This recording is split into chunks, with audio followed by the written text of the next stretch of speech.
Hello, my name is William Thorne. I am a candidate to be a delegate representing Colorado in Continental Congress 2009. I was born in Red Bank, New Jersey. I currently live in Loveland, Colorado. I'm semi-retired. Previously, I was a paraprofessional in the medical and engineering fields. I live on a small pension.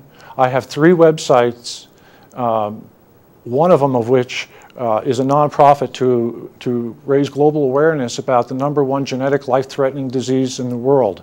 My first website, I started collecting autographs when I was 7 years old, and my first website is celebrityheadhunter.com.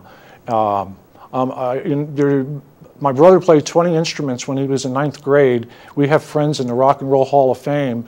I have a lot of articles from classic rock and roll, but to me the historical links on my website are the ones that I hold more dear to myself. Okay, a second website that I have is endpkd.org.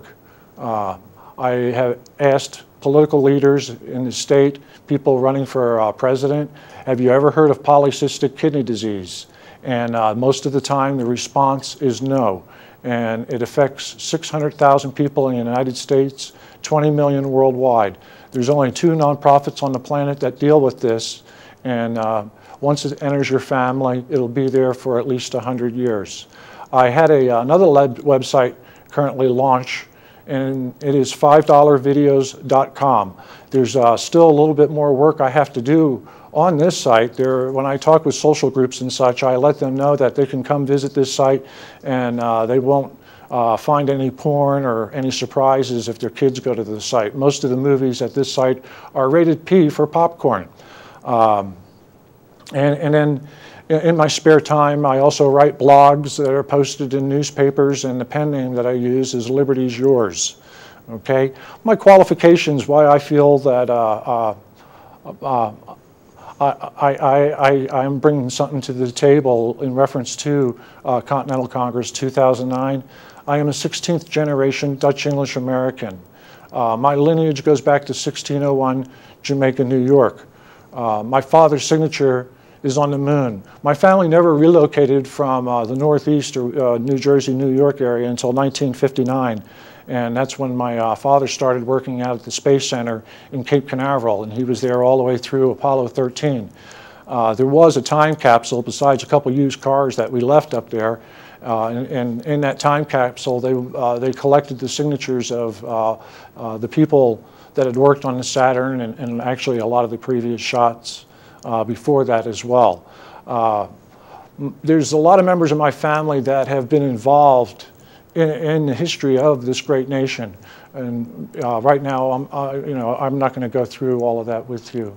I am registered as an officer in the 3rd largest political party in the United States. I'm on the board of directors of the Libertarian Party and registered at the courthouse in Larimer County. I have never run for a position due to my health. But it is my understanding that I am the first libertarian in 20 years to have something go through the Colorado State Legislature, and it's in reference to polycystic kidney disease. It's Joint Resolution 07-041 if you have a computer, and then I'm copied on page 4. With all that being said, I just would like to mention that there's a physicist back in the 1600s. His name is Leibowitz. And he understood that everything in the world and of this earth was all zeros and ones. And this, this was over 400 years ago. This is way before the binary system. And so he was definitely way ahead of his time. He understood that everything of this earth in this world was a zero, and that there was only one, and that is God. Sir Isaac Newton studied Leibowitz's work, and both of them are credited for calculus. Okay?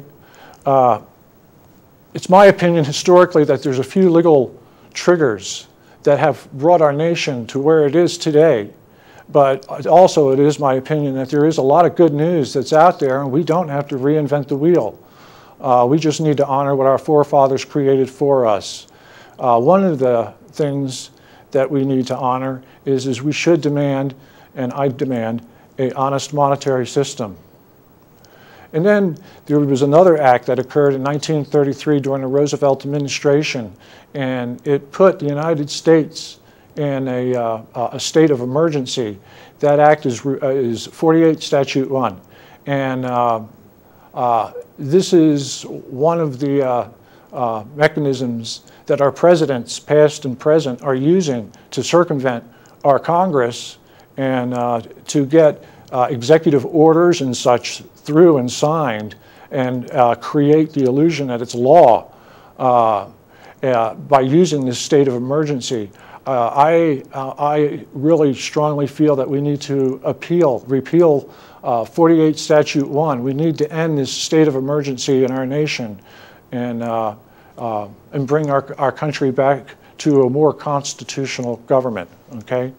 And I encourage everyone that's out there in Colorado that you know, this is the time. This is the time to step forward and volunteer a little bit more of your time instead of being forced into volunteering your time. You still have the option to volunteer your time for causes that you feel are right.